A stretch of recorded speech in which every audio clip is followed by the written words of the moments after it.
शिव एक 25 साल का पढ़ा लिखा लड़का। वो अपने पढ़ाई के सिलसिले में ही यूपी में आया था। अपना काम खत्म करके आज वो अपने घर जाने वाला था। आज रात की उसकी ट्रेन की टिकट थी दिल्ली अपने घर जाने की। ट्रेन रात के 8 बजे की थी। जिस स्टेशन पे उसकी ट्रेन आने वाली थी वो एक छोटा सा स्टेशन था जहाँ बहुत ही कम लोग थे और उसकी ट्रेन अपने टाइम से काफी लेट हो चुकी थी। अरे यार, ये ट्रेन इतनी लेट कैसे हो गई? रात के 11 बज गए हैं पर ये ट्रेन अभी तक नहीं आई। रात के 11 बज चुके थे। अब स्टेशन खाली खाली लग रहा था। कुछ अजीब सी आवाजें आने लगी थी। चारों तरफ कोई नजर नहीं आ रहा था। बस वहाँ एक स्टेशन गार्ड था जो शिव के पास आया। अरे भाई, आप यहाँ अकेले कब से बैठे हो? आपको कहाँ जाना है? मुझे दिल्ली जाना है। ट्रेन 8 बजे की थी पर लेट होने की वजह से ट्रेन अभी तक नहीं आई। देख लो ट्रेन कब तक आएगी, क्योंकि मेरी ड्यूटी खत्म होने का टाइम हो गया है और स्टेशन पे भी कोई नहीं है और 11-12 बजे के बाद यहाँ रुकना ठीक नहीं है। कोई बात नहीं, ट्रेन थोड़ी देर में आ ही जाएगी। ट्रेन का लेट होना तो नॉर्मल बात है। ठीक है, मैं जाता हूँ, पर 12 बजे तक अगर ट्रेन ना आए तो तुम वापस चले जाना, क्योंकि रात को इस स्टेशन पे खतरा हो सकता है। कुछ नहीं होगा, मैं चला जाऊंगा। गार्ड वहां से चला जाता है। अब बस शिव ही उस स्टेशन पे अकेले बचा था। दूर दूर तक बस सन्नाटा था। रात के अंधेरे में सिर्फ एक चमकती रेलवे लैंप ही थी जो थोड़े थोड़े दूर पर प्रकाश कर रही थी। अब शिव भी उस सन्नाटे से डरने लगा था। ये ट्रेन लगता है आज आएगी ही नहीं और ना जाने क्यों यहाँ मुझे कुछ ठीक नहीं लग रहा। लगता है मुझे यहाँ से अब चलना चाहिए। वो जा ही रहा होता है तभी उसे एक लड़की दिखाई देती है। अरे ये कौन है? ये तो कोई लड़की लग रही है, पर अभी तो ये यहाँ नहीं थी। शायद कहीं बैठी हो और मुझे ना दिखी हो। चलो देखता हूँ, कहीं जिस ट्रेन का मैं इंतजार कर रहा हूँ ये भी तो उसी ट्रेन का इंतजार नहीं कर रही। वो उस लड़की के पास जाने लगता है, पर उसके बाद जो उसने देखा उसके होश उड़ गए। उसने देखा वो लड़की धीरे धीरे आगे बढ़ रही है और पटरी की तरफ कूदने जा रही है। तभी वो उसके तरफ चिल्लाते हुए भागा। अरे रुको रुको!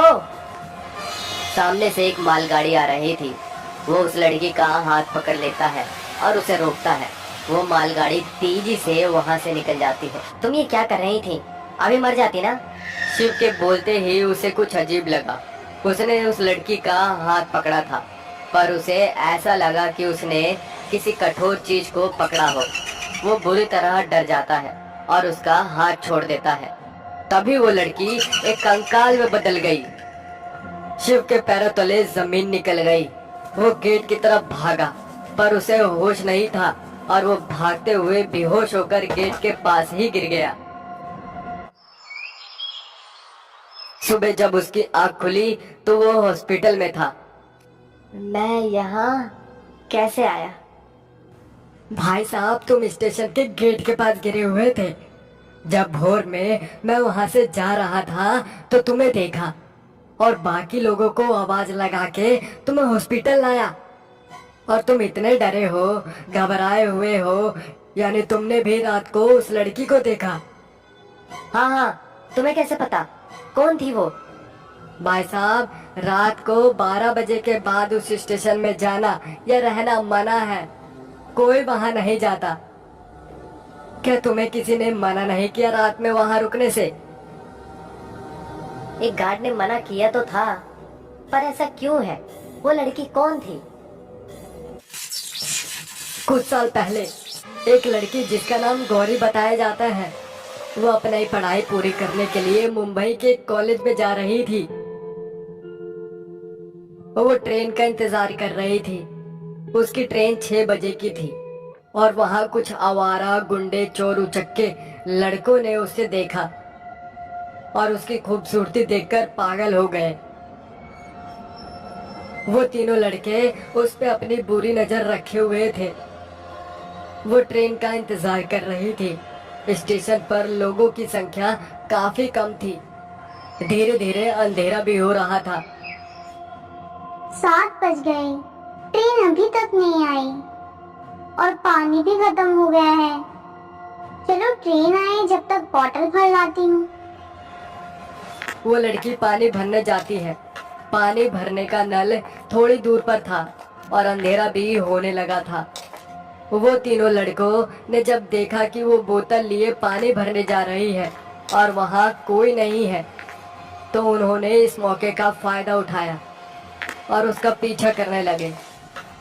उन तीनों ने उसके मुंह पे हाथ रखा जिससे वो चिल्ला ना सके और उसे उठा लिया मुझे जाने दो। और एक खराब ट्रेन की बोगी में ले गए और वहीं उसके साथ रेप किया और वहां से चले गए। रात के 12 बज रहे थे। स्टेशन में कोई नहीं था। चारों तरफ बस सन्नाटा ही सन्नाटा था। उसकी चीख पुकार सुनने वाला वहां कोई नहीं था। उसके कपड़े फटे हुए थे। वो ठीक से चल भी नहीं पा रही थी। वो रोई जा रही थी। उसका चेहरा काला पड़ गया था और वो रोते रोते धीरे धीरे आगे बढ़ रही थी। और आगे बढ़ते हुए वो प्लेटफॉर्म से तेज रफ्तार ट्रेन के आगे कूद गई और मर गई। उसकी आत्मा को शांति नहीं मिली। कुछ दिनों बाद वो तीनों लड़के भी मरे हुए पाए गए। लोग कहते हैं कि गौरी की आत्मा ने ही उनको मारा है। और तब से उस हॉन्टेड स्टेशन में कोई इंसान रात को नहीं रुकता। खौफ तो यहाँ तक है कि रात को कोई ट्रेन भी वहाँ नहीं रुकती, बल्कि सभी ट्रेनें अपनी रफ्तार उस स्टेशन पे आते ही बढ़ा लेती है और जो इंसान वहाँ रुकता है उसको भी वो उस ट्रेन के आगे फेंक देती है और मार देती है। गौरी के साथ बहुत बुरा हुआ। अरे हाँ, पर तुम्हारे साथ क्या हुआ था? मैंने उसको देखा, वो ट्रेन के आगे बढ़ रही थी। मैं उसको रोकने के लिए भागा, उसको बचाने के लिए उसका हाथ पकड़ा तो ऐसा लगा कि कोई कठोर चीज को छू लिया हो और वो तुरंत ही कंकाल में बदल गई। मेरे होश उड़ गए। मुझे कुछ समझ नहीं आया। मैं भागा और फिर क्या हुआ मुझे कुछ नहीं पता। पर आज तक कोई रात को वहाँ रुका हो और वो बच गया हो, ऐसा नहीं हुआ। तुम पहले हो जो बच के निकल गए। मेरी माँ ने मुझे ये हनुमान जी की चैन पहनाई थी और कहा था कि हनुमान जी मुझे हर मुसीबत से बचाएंगे।